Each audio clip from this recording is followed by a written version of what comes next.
네, 이번에는 여러 가지 법적 이슈들 김광삼 변호사와 함께 자세히 짚어보겠습니다. 안녕하십니까? 네, 안녕하세요. 어서 오세요. 네, 조금 전 건진법사 전성배 씨에 대한 1심 선고가 나왔는데 특검 구형이 5년이었는데 징역 6년이 나왔습니다. 예상하셨습니까? 저렇게 많이 나올지는 예상 못했죠. 예. 지금 저 재판부가 이진관 부장 재판부인데 네. 지난번 한덕수 전 총리에 대한 것도 징역 23년을 선고해가지고 굉장히 놀라게 많이 했어요. 네. 그래서 구형 일반적으로 한 5년 하면 이제 원래 관행적으로 한 반절 정도. 물론 경우에 따라서는 굉장히 범죄가 무거울 때는 형량을 더 높게 선고하기도 합니다만은 5년 구형했는데 이제 6년을 선고했다는 것은 일반적인 어떤 기준, 일반적인 어떤 법원의 선고 관례에 비춰보면 훨씬 더 구형보다도 1년을 더 높게 선고를 했기 때문에 형량이 중하게 선고했다 이렇게 볼 수 있습니다. 네. 전 씨 측이 이제 금품은 전달했지만 김건희 씨와의 공모는 없었다. 그러니까 자신은 심부름꾼일 뿐이다라고 어떻게 주장을 했었는데 1심 재판부는 조금 다르게 생각했던 것 같아요. 그렇죠. 이제 저희 전성배 씨라는 중간에 어떻게 보면 이제 브로커다 이렇게 볼 수 있을 것 같아요. 그래서 전성배 씨 통해서 저런 역할을 하고 중간에서 이제 권력을 향유했고 이런 역할을 했기 때문에 단순히 뭐 심부름 역할을 한 게 불과한 게 아니고 김건희 씨가 이제 공모를 해서 이제 통일교와 어떤 연결고리를 만들어주고 그로 인해서 그 과정에서 이제 본인이 어떤 이득을 얻는 그러한 죄질이 굉장히 나쁘다고 본 것 같아요. 그러니까 단순히 심부름꾼에 불과했다고 한다면 저렇게 구형보다도 높은 형을 선고하지 않았겠죠. 네. 또 그 과정에서 보면 이제 김건희 씨랄지 윤 전 대통령과 어떤 관계를 이용해가지고 돈을 받은 이런 것들이 있기 때문에 이걸 단순한 심부름꾼으로 보지 않는 거죠. 그러니까 특검은 그 지난 결심 공판에서 전성배 씨가 대통령 부부와 고위 정치인 등과의 친분을 과시하고 권력에 기생해서 사익을 추구했다 이렇게 이제 질타하면서 징역 5년을 구형을 했던 건데 네. 이 부분에 대해서 재판부가 그대로 받아들였다라고 보면 될까요? 거의 받아들였는데 예. 오히려 역할 자체에 있어서는 더 중하다고 본 거죠. 그래서 단순한 심부름꾼에 불과하다면 형량을 저렇게 높게 할 리는 없을 거고 예. 그다음에 뭐 특검에서 얘기한 것처럼 이제 권력에 기생해서 자기가 어떻게 알선을 해주고 뭐 통일로부터 고문 자리도 받고요. 또 자기가 어떻게 보면 윤 전 대통령 부부와 관계를 이용해서 뭐 청탁 같은 거 들으면 돈을 받고 더군다나 또 공천과 관련된 이런 돈을 받은 것이 이제 범죄 혐의이기 때문에 사안 자체는 굉장히 중하다고 볼 수 있어요. 그래서 이제 특검도 사실 이제까지 수사를 하고 기소를 하고 나서 구형할 때는 상당히 구형량이 높았거든요. 예. 그래서 징역 5년을 했는데 이제 5년보다도 1년 높은 6년 했다는 것은 굉장히 전성배 씨가 단순히 그 안에서 심부름만 하는 사람이 아니고 어떤 자기의 어떤 사익을 그 가운데서 취하면서 브로커 역할을 했다 이렇게 본 거죠. 네. 사실 그 오늘 어쨌든 1심 선고 판결문을 자세히 봐야겠지만 통일교의 청탁 실체 자체가 그 전에 비해서 그러니까 어쨌든 오늘 선고를 통해 조금 더 뚜렷하게 드러났다라고 저희가 분석할 수도 있습니까? 뭐 그럴 수 있죠. 더군다나 통일교와 관련해서 이제 윤영호 전 세계 본부장이었지 이런 사람들 전부 다 재판 받았잖아요. 네. 또 실형이 다 선고가 됐어요. 그래서 이 자체가 어떻게 보면 통일교의 징검다리 역할을 하면서 뭔가 브로커적인 역할을 하고 거기에서 이제 이득을 취하는 이제 그런 걸로 볼 수가 있다는 거죠. 이제 단순한 심부름꾼에 불과하다고 판단했다고 한다면 형량이 이렇게 징역 6년까지 나오지 않았을 겁니다. 네, 그런데 앞서 김건희 씨 같은 경우에는 1심에서 징역 1년 8개월이 나오지 않았습니까? 네네. 그보다 전성배 씨에게 더 높은 1심 선고가 나왔어요. 이건 네네. 어떻게 봐야 할까요? 근데 전성배 씨하고 재판부가 일단 틀리죠. 예.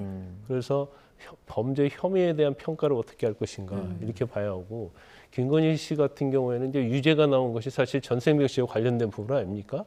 그 중에서 그라프 목걸이가 있고 샤넬백이 있었는데 샤넬백 한 개에서는 뭐 죄가 없는 걸로 예. 나왔어요. 그래서 그 부분만 따지고 보면 전생배 씨보다 가볍지만 실질적으로 따지면 전생배 씨를 중간 다리로 해서 김건희 씨가 뭐 목걸이 할지 샤넬백을 받았기 때문에 어떻게 보면 주범은 김건희 씨라고 볼 수 있는 거죠. 그래서 죄질이 훨씬 더 김건희 씨 안 좋다고 볼 수밖에 없는데 이진관 부장판사는 이제 그걸 좀 다르게 보는 것 같아요. 물론 이제 재판부가 다르니까. 예. 그래서 이것도 항소심 가면 형량이 뭐 변경될 가능성도 뭐 없지 않아 좀 있을 수 있다 이렇게 봅니다. 통상적으로 청탁 혐의를 봤을 때 네. 그러니까 준 사람이 있고 받은 사람이 있잖아요. 네네네. 보통 뭐 어느 쪽이 조금 더 높은 형량을 받고 조금 더 중한 형량을 받습니까? 일반적으로 이제 뇌물죄랄지 알선수재랄지 이런 경우에는요 청탁한 사람보다도 뇌물을 받은 사람에 더 훨씬 더 무겁게 처벌합니다. 또 법정형 자체도 사실 뇌물 받은 사람이 훨씬 더 형량이 무거워요. 네. 그리고 왜냐하면 뇌물이라는 것은 이제 공직자의 지위를 이용해서 받는 거잖아요. 네.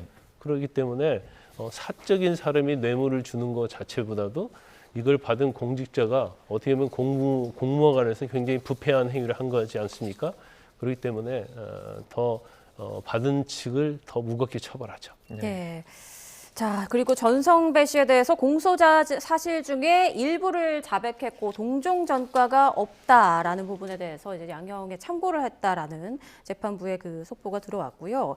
윤석열 부부 친분을 형성하고 알선 행위를 하면서 금품을 받았다. 고위공직자를 체계적으로 관리해서 영향력을 높이려고 활동했다라고 판단한 것으로 지금 소식이 들어왔습니다. 그리고 통일교 청탁한 그 김건희 씨에 전달을 하면서 정교 유착 결과를 발생시켰다. 이런 부분도 이진관 판사가 이야기를 한 걸로 지금 속보가 들어왔는데 사실 이진관 부장판사가 앞서 말씀하신 대로 한덕수 전 총리에게 검찰 구형보다 훨씬 더 높은 형을 선고하면서 관심을 더 끌었는데 이번에도 이진관 판사다 보니까 재판부에 따라서 이렇게 선고가 달라지는 건가라는 생각이 들 수도 있을 것 같거든요. 이제 그런 측면이 좀 있죠. 그러니까 사실 이제 김건희 씨의 형량은 2년도 선고 안 됐잖아요. 네. 그러면 이 기준으로 한다고 한다면 훨씬 더 중한형이 선고가 되는 거예요. 그래서 재판부 따라 물론 이제 사안 자체에 혐의의 어떤 경중은 좀 있습니다. 예. 있는데 이제 전체적으로 보면 최근에 어떤 이진관 부장판사 선고 내용을 보면 특히 이제 윤석열 전 대통령 관련된 그런 부분에 있어서는 형량이 굉장히 무겁게 선고하는 그런 스타일이다 이제 그런 생각이 들어요. 그래서 이제 항소심 가서는 어떨지 모르겠지만 일단 이제 본인이 하는 재판에 있어서는 윤석열 전 대통령이랄지 김건희 씨와 관련된 범죄 혐의에 대해서 굉장히 질이 안 좋게 보는 것 같아요. 그래서 아마 이제 다른 재판부에서는 다른 재판부에 비해서는 형량이 굉장히 좀 세다, 좀 무겁다 이렇게 말씀드릴 수 있을 것 같습니다. 네. 자, 지금 저희가 얘기를 나누고 있는 가운데 자, 통일교 청탁 의혹에 연루가 되어 있는 지금 건진법사 전성배 씨가 1심에서 이제 징역 6년 선고받았다는 내용을 저희가 전해드리고 있습니다. 자, 재판부가 앞서 김건희 씨 재판에서 무죄로 판단이 됐던 통일교 측 선물도 알선 수재 인정된다 이렇게 판단을 했는데요. 자, 취재기자 연결해 보겠습니다. 안동준 기자. 네, 서울중앙지방법원입니다. 네, 전성배 씨에 대한 1심 선고 내용 자세히 전해주시죠. 네, 1심 재판부는 건진법사 전성배 씨에게 징역 6년을 선고했습니다. 또 통일교 측으로부터 수수한 그라프 목걸이를 몰수하고 추징금 1억 8천여만 원을 명령했습니다. 다만 통일교 측이 건넨 샤넬 가방의 경우 김건희 씨가 이를 추가금을 제공하고 다른 제품과 교환해 몰수 대상이 아니라고 판단했습니다. 재판부는 전 씨 행위로 정교유착의 결과가 발생했다며 헌법이 기본 원리로 정하고 있는 정교분리 취지를 어긋나게 했다고 지적했습니다. 또 전 씨가 재판 과정에서 자백한 점은 형사 책임을 감경하기 위한 의도였다며 양형에 깊이 고려할 만한 사정은 아니라고 봤습니다. 전 씨가 통일교 측 청탁 선물을 특검 측에 이미 제출한 사정이 있지만 이로 인해 김건희 씨의 범행이 규명됐다고 볼 수 없어 이 또한 감경 사유로 받아들이지 않았습니다. 전 씨의 어떤 혐의가 유죄로 인정됐는지 자세하게 설명해 주시죠. 네, 재판부는 통일교가 전 씨를 통해 김건희 씨에게 전달한 세 차례 금품 모두 알선 수재 혐의가 인정된다고 판단했습니다. 앞서 김건희 씨 재판부가 통일교가 처음으로 건넨 샤넬 가방에 대해 무죄로 판단한 것과 비교되는 대목입니다. 전 씨 재판부는 첫 샤넬 가방도 통일교가 정부 차원의 협력을 구하고자 묵시적 청탁의 대가로 제공한 걸로 봤는데요. 명시적인 청탁을 받지 않았어도 김 씨는 이미 통일교가 윤석열 당시 대통령 후보를 지원하고 있다는 사실을 알았다고 판단했습니다. 또 사회 통념상 800만 원에 달하는 선물이 친분 관계에 의한 의례적인 선물로 보기는 어렵다는 게 재판부의 판단입니다. 다만 전 씨가 지방선거에서 경북도 의원 후보 공천 청탁과 함께 1억 원을 수수한 정치자금법 위반 혐의는 증거가 부족하다며 무죄로 판단했습니다. 특검은 전 씨의 알선 수재 혐의에 대해서는 징역 3년을, 정치자금법 위반 혐의는 징역 2년을 구형했는데요. 재판부는 알선 수재 혐의만 유죄로 인정하면서도 구형보다 높은 형량을 선고했습니다. 네, 한편 윤석열 전 대통령 측은 1심 선고에 대해서 오늘 항소장을 제출했죠. 네, 그렇습니다. 윤석열 전 대통령 측은 오늘 무기징역이 선고된 내란 우두머리 사건 1심 판결에 대해 항소장을 제출했습니다. 윤 전 대통령 측은 이번 판단의 문제점을 분명히 남겨야 할 책임이 있다고 생각한다며 항소 이유를 밝혔습니다. 내란 특검팀은 어제 장시간 항소 관련 회의를 진행했지만 아직 항소장을 제출하지는 않았는데요. 다만 어제 회의를 통해 비상계엄 선포를 결심한 시점과 무죄로 판단된 부분에 대해 항소심에서 다퉈보자는 의견이 모인 걸로 전해졌습니다. 항소 기간이 모레까지인 만큼 특검 역시 조만간 항소할 거란 전망이 나옵니다. 지금까지 서울중앙지방법원에서 YTN 안동준입니다. 네, 계속해서 김광산 변호사와 이야기 나눠보겠습니다. 그러니까 기자가 전해준 내용을 보니까 앞서 김건희 씨 그 선고가 나왔을 때는 첫 샤넬 가방은 뇌물로 포함이 안 됐는데 이번에는 이것까지 같이 알선수재 혐의에 포함이 된 거군요. 그러니까 이제 이 전성배 씨와 관련된 알선수재 관련 혐의 자체가 샤넬백 가방 2개 하고요. 예. 그라프 목걸이 하나거든요. 그런데 그 당시에 샤넬백 가방 1개가 제일 먼저 전달이 됐어요. 네. 그때는 당선자 신분이었죠. 그래서 그냥 순수하게 선물로 줬다 이렇게 그 재판부가 판단했었는데 여기 재판부는 그렇게 판단하지 않는 거예요. 그래서 그거 자체도 사실은 뇌물로 보고 있는 거죠. 이게 단순한 신분관계 선물로 볼 수 없고 대통령이 당선자이기 때문에 공무원에 준하는 그러한 신분이 있었다. 그래서 이 전체 자체를 뇌물로 본 거고 그 당시 재판부는 하나하나를 따로 본 거예요. 그래서 이제 뇌물을 보려면 하나하나마다 어떤 청탁이 있었는지 대거관계가 있었는지 봐야 하는데 이걸 전체적으로 하나의 뇌물죄로 봐버리면 예. 구체적으로 그걸 따질 필요가 없는 거죠. 그래서 아마 오늘 선고한 재판부 자체는 이걸 전체적으로 이제 하나로 죄로 본 것이기 때문에 지금 전 재판부가 선고했던 거와 이제 모순된 그런 결과. 그러니까 법률적으로도 모순되고 그다음에 전 재판부는 처음에 샤넬백 자체는 사실은 무죄로 판단했잖아요. 예.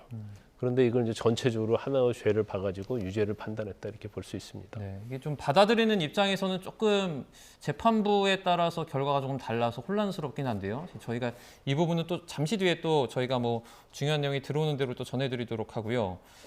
오늘 체포동의안 표결하는 무소속 강선우 의원 얘기도 좀 해보도록 하겠습니다. 그러니까 공천원금 수수 의혹을 지금 받고 있는데 어떤 혐의인지 설명을 좀 해주시죠. 일단 뭐 이러면 다 아시다시피 이제 김경시 의원이 있었고 김경시 의원이 이제 공천을 받기 위해서 현금 1억 원을 어떤 호텔 커피숍에서 전달했고 그 자리에 강선우는 이제 보좌관이 있었다는 거잖아요. 그래서 보좌관이 자리를 잠시 비운 틈에 1억 원을 전달했고 그에 대한 대가로서 이제 공천을 받았다. 그래서 이건 이제 정치안법 위반이 될 수 있는 거죠. 뭐 네. 경우 때는 뇌물도 될 수 있는데 확실하게 뭐 기소할 때는 이제 어느 법을 적용할지를 아마 이제 검찰에서 판단을 할 걸로 보입니다. 네, 앞서 강선우 의원은 1억 원의 정치 생명과 인생 걸 가치 없다. 그리고 전세금 사용도 사실이 아니다라고 강하게 부인을 했었는데 오늘 국회에서도 입장 발표하는 시간이 있을 것 같습니다. 비슷한 취지의 발언을 하겠죠? 그렇죠. 일단 뭐 체포동의안 이제 제안 설명을 정성호 법무장관이 할 것이고 예. 이제 거기에 대해서는 강선우 의원이 답을 할 것이에요. 그런데 일단 오늘 자체는 뭐 조국혁신당에서는 뭐 찬성을 좀 원칙으로 하는 것 같습니다. 그리고 뭐 민주당에서는 뭐 알아서 판단하도록 하는 것 같은데 제가 볼 때는 개인적으로 볼 때는 뭐 가결될 가능성이 굉장히 높다 이렇게 봅니다. 그리고 사실 또 김경시 의원은 이 정치자금을 준 사람이잖아요. 네. 그래서 이번 주 주말에 아마 영장심사에 잡혀 있어요. 그래서 오늘 자체 이제 체포동의안이 가결되려고 하면 이제 과반수 출석에 과반수가 찬성을 해야 하거든요. 그런데 뭐 제가 볼 때는 뭐 무난하게 통과될 가능성이 크다 이렇게 봅니다. 네, 오늘 있을 체포동의안 표결 가결 가능성이 높다라는 말씀까지 좀 해주셨는데 강 의원이 신상 발언에서 사실 어떤 얘기를 할지도 좀 관심이 쏠리는데 지금까지의 입장과 좀 비슷하게 그러니까 혐의를 부인하는 말을 할 가능성이 높을까요? 그렇죠. 이제 본인은 일단 구속을 면회하고요. 그다음에 오늘 국회에서 자기가 한 얘기 자체가 사실은 영장 발부할 때 상당히 그건 관련성이 좀 있거든요. 본인 얘기는 그런 거잖아요. 보좌진이 좋은 사람을 소개시켜주겠다고 해서 만난 것 뿐이고, 그 다음에 쇼핑백 자체에 돈이 들어있는지 몰랐다는 거 아니에요. 그래서 그걸 가져다가 집에 있는 창고에 보관을 하고 있었다. 그래서 본인들을 나중에 알고 이제 돌려줬다는 취지예요. 그래서 본인도 보통 성격상 뭘 보면 잊어버리는 무심한 성격이기 때문에 돈이 들어있는지 어떤지를 이제 확인을 안 했다 이제 이렇게 얘기하는데, 그 부분에 대해서는 사실은 김경 시의원이랄지 또 보좌관의 얘기가 틀립니다. 그래서 일단 강선우 의원의 어떤 변명이 이제 받아들여지기에는 쉽지 않다 이렇게 봐요. 네. 자, 오늘 체포동의안 표결에서 이제 가결이 되면 구속 심사로 넘어가게 될 텐데 발부 여부는 어떻게 예상을 하십니까? 제가 볼 때는 발부될 가능성이 굉장히 높다고 봐요. 왜냐하면 일단 공천 과정에 개입한 그런 사안이 있고, 또 김경시 의원이 거짓말까지 하면서 이제 그럴 필요가 없다는 거고, 그다음에 그 돈을 전달할 때 중간에 가교를 역할을 했던 이제 보좌관도 강선우 의원에 대해서 굉장히 불리한 진술을 하고 있잖아요. 예. 네, 잠시 뒤 강선우 의원의 체포동의안 표결 결과는 이어지는 뉴스에서 전해드리겠습니다. 지금까지 김광산 변호사와 함께했습니다. 고맙습니다. 고맙습니다.